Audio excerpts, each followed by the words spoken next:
How to replace the strips between concrete in a driveway.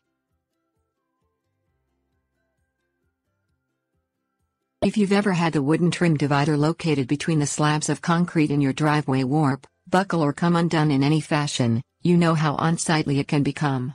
In some cases, if it's warped badly enough, it can become a tripping hazard. Because these dividers are made from wood, they are subject to the elements, especially excessive heat and moisture. These factors, along with a stray tree root, can cause upheaval. Fortunately, replacing these dividers is fairly easy. Things you'll need: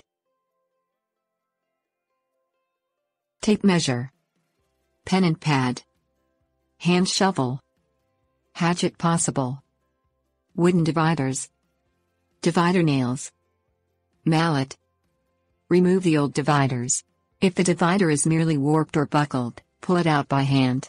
However, if your old divider has dry rotted, you will have to dig out the remaining pieces with a hand shovel. Once you have removed all of the old divider, run your finders along the dirt between the slabs to feel for roots. If you discover a root, chop it out with a hatchet.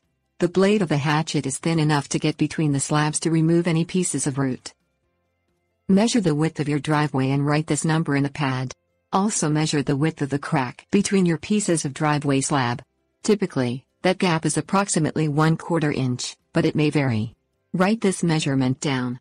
These measurements will tell you what thickness your new dividers need to be and what lengths they need to be cut in so you can place them in your driveway. Purchase new wood dividers based on the measurements you took. Also purchase divider nails. These are nails specially designed to be used on these thin wooden dividers.